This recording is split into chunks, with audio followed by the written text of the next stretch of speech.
Huh? Are we ready to go? Yeah, we're ready to go. Hello. Welcome to 5 o'clock. It's pretty late, guys. We're almost there. It's almost the end of the day. Residents, thank you for coming, and fellow faculty. The people that I do not recognize in the room. Like Jefferson people? Oh, Jefferson people? Okay, good. Okay, awesome. Yeah. Awesome. Hopkins people. Yeah, Hopkins people.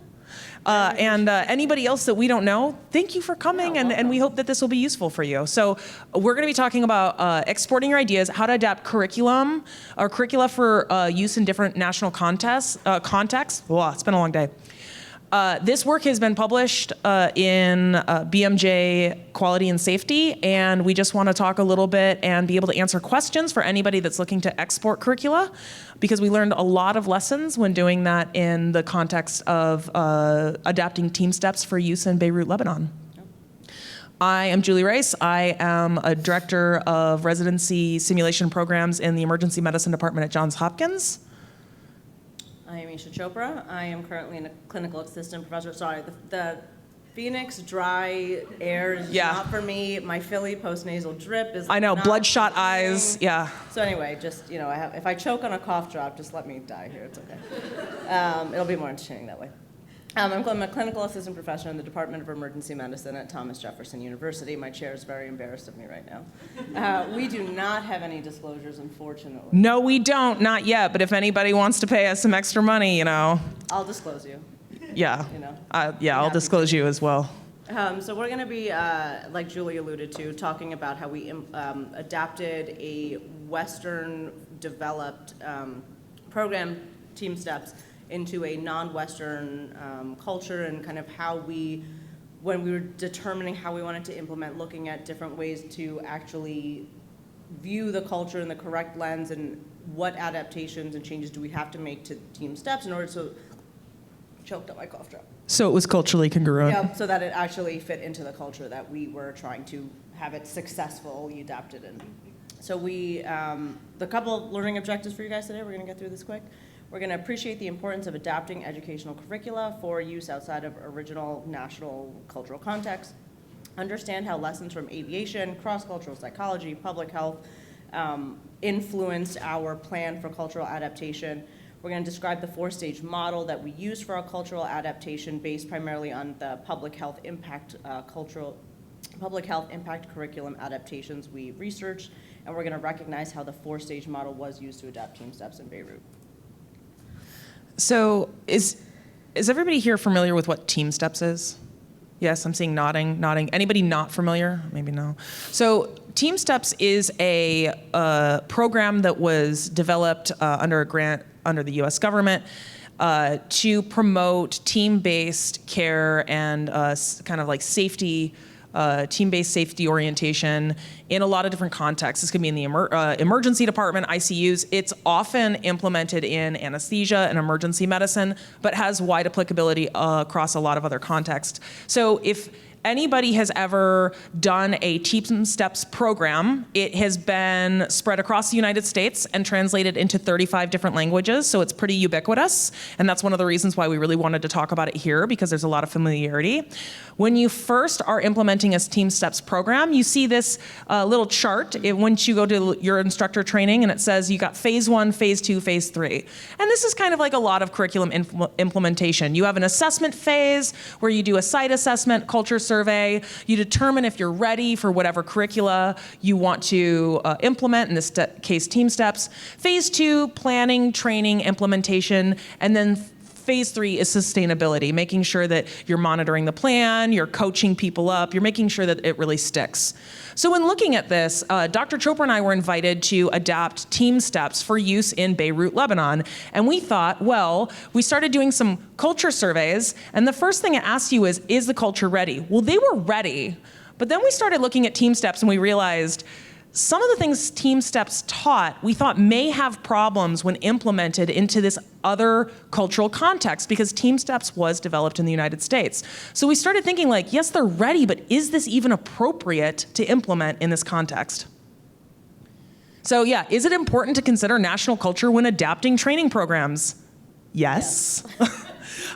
You can see in a lot of literature that they'll talk about translation into other languages. And again, Team Steps translated it into 35 languages the last time that statistic was published. However, we could not find in any context that anyone had published curriculum adaptation into those cultures where it required a language other than English, the language it was developed in. And so we really realized, no, if people are adapting, they're not publishing, they're not disseminating, they're not saying, how did we actually do this? So there was a bit of a hole there. That meant that we really had to look, well, how have people adapted curricula across cultures? And we started with aviation. One of the reasons why we started with aviation and how they've adapted across different cultures is that Team Steps is actually based off of original training in aviation called cockpit resource management. Later, it was changed to crew resource management. So we looked at aviation because crew resource management has been implemented across the world, and we thought, well, we wonder what they're doing.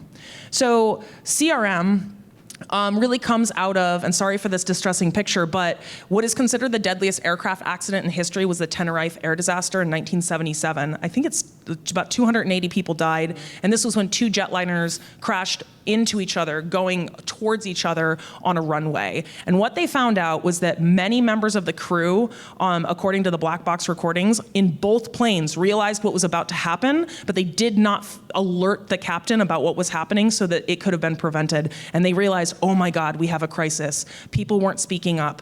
People didn't see the safety as more important than the hierarchy that was in the cockpit and potentially having that negative blowback from saying something to somebody in a position of power.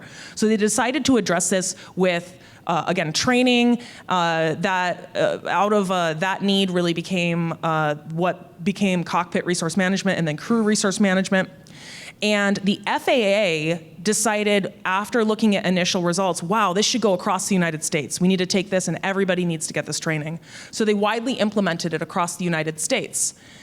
The International Aviation Association, the IAA, starts seeing really great results in the United States, and they think, wow, we need to implement this worldwide. The problem is, when CRM is implemented worldwide without adaptation, they run into problems right away. And aviation experts attempted, or when they were doing this, there's some famous anecdotal type of stories about how CRM didn't translate well into cultures where there was much stricter hierarchies than in Western contexts. Malcolm Gladwell in Outliers talks about one example that's famously published by Helmrich, the guy that wrote this book, about how they had trouble when implementing this in South Korea. But you can see that they started running into these problems, and this book, you can maybe recognize from the cover, it's a little dated, but they started writing whole books on how culture impacts training. And you notice the title of this book is Culture at Work in Aviation and Medicine. So people were actually thinking about this quite a while ago. So the first step was that they try to quantify how different national contexts are impacting crisis resource management. One of my favorite parts of this book is the study where they survey 15,000 pilots from 23 different countries. And what they found was that there was about 6 clusters of response types where you could kind of cluster different countries where they had similar responses when it came to things like hierarchy structures and command. And then they were able to loosely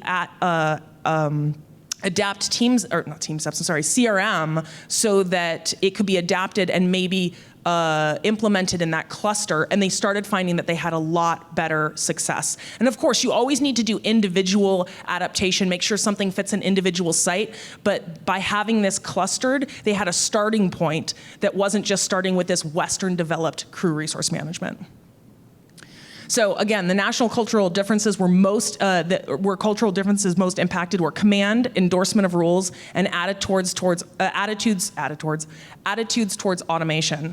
Think about medicine, right? Command, endorsement of rules, and AI, this automation. These are really, really important for us as well, and therefore we thought would be important for Team Steps. Gesundheit.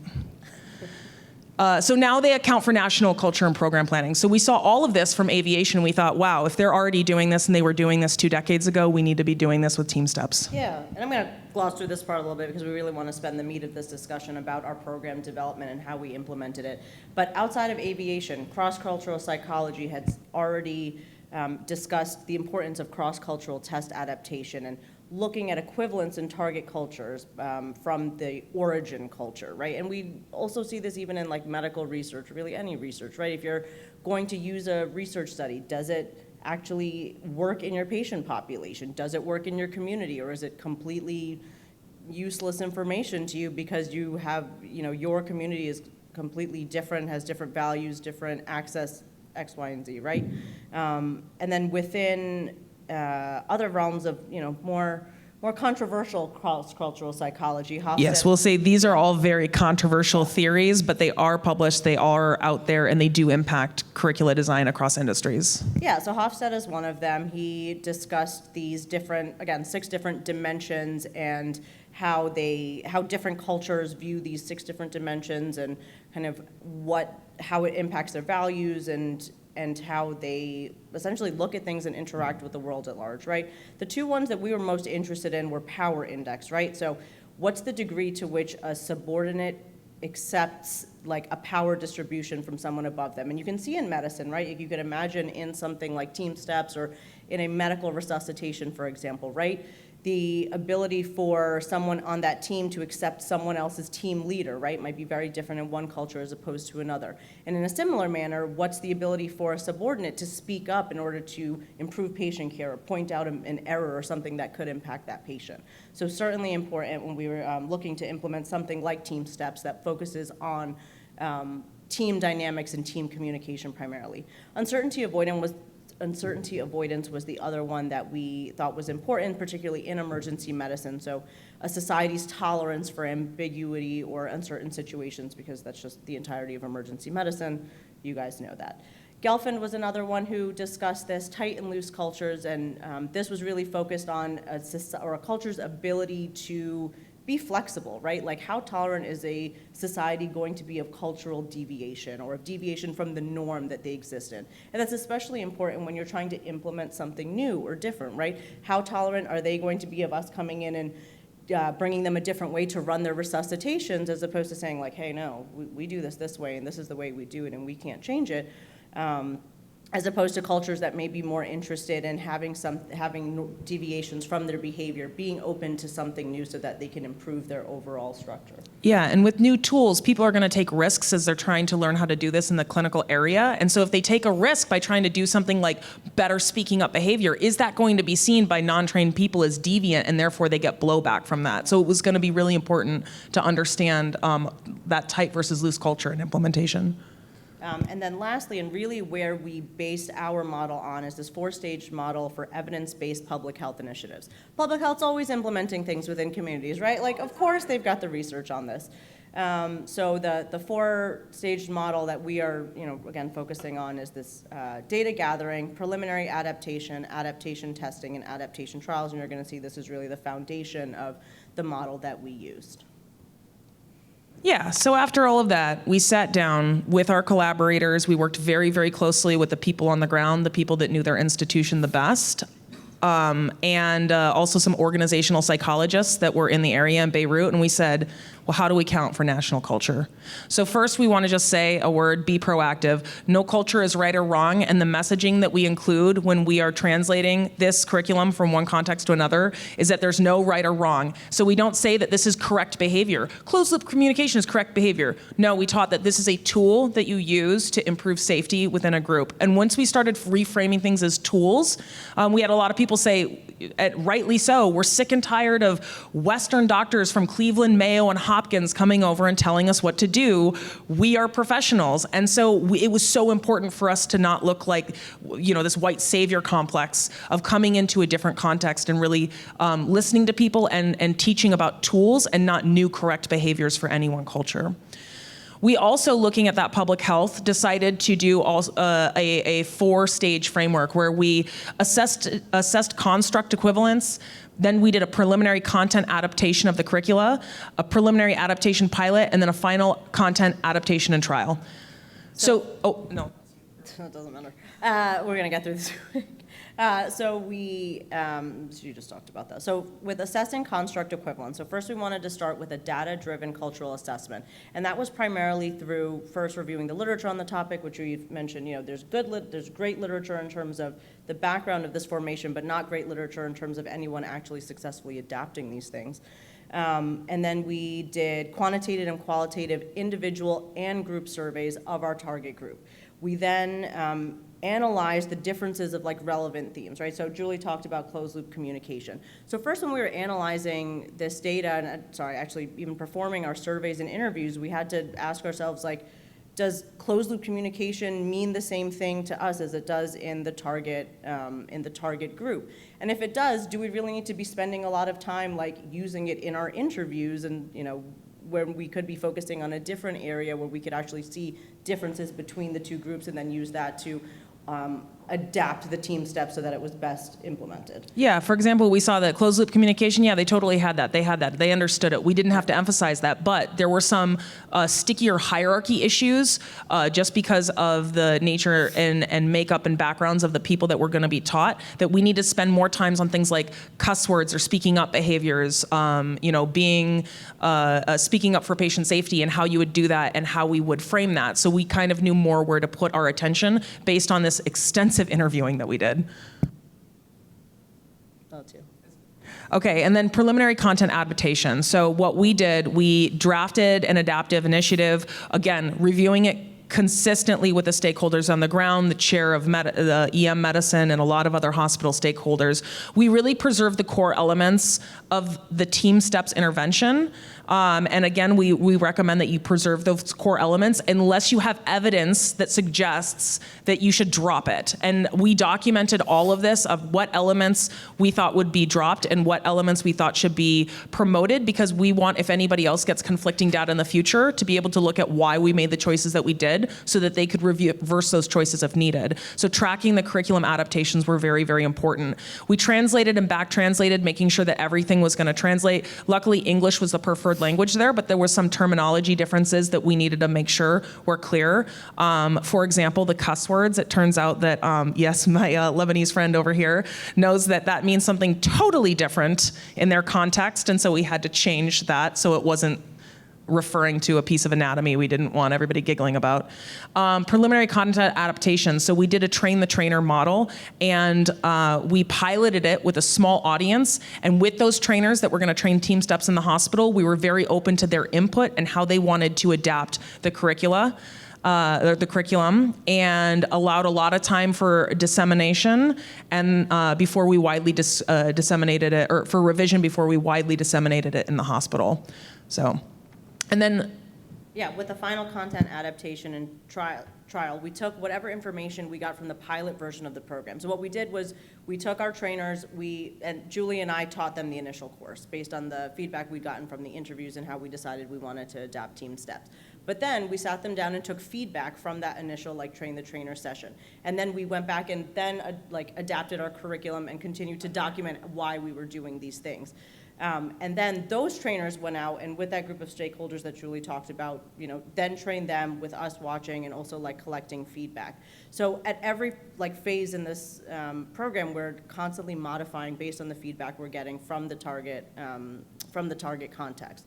And then we finally gathered, qualitative and quantitative data again. We did a lot of more interviews on the curriculum effectiveness and the challenges. We did this both immediately after we did the initial pilot program and then later on to see how it was sticking once we had left and if it continued to be disseminated throughout the department, which it did very successfully. And then we disseminated information on the initiative adaptation and its effectiveness.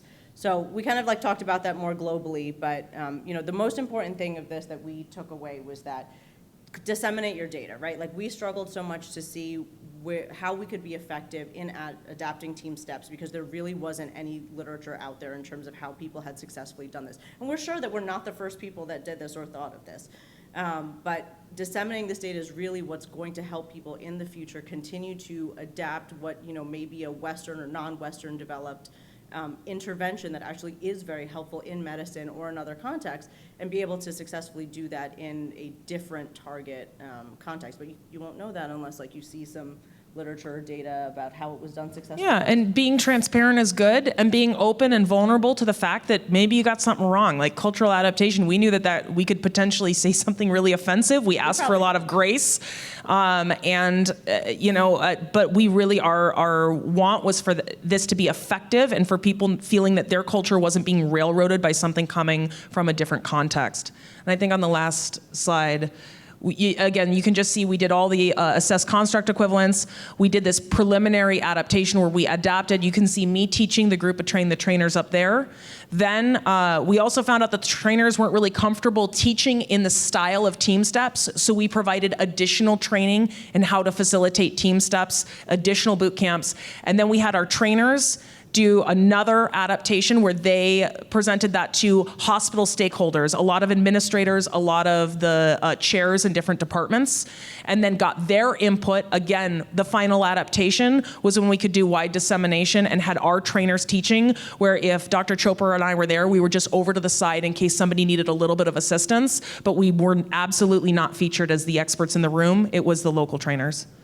So, if you guys have questions, it's 5:20, I think we hit, or 5:21. But we will be up here if anybody has questions on how to do this, or if you want to be directed to where at least we've published the staged adaptation, and hopefully more from our data will be coming out soon. The pandemic got a little bit in the way of things, but Anyway, thank you very much.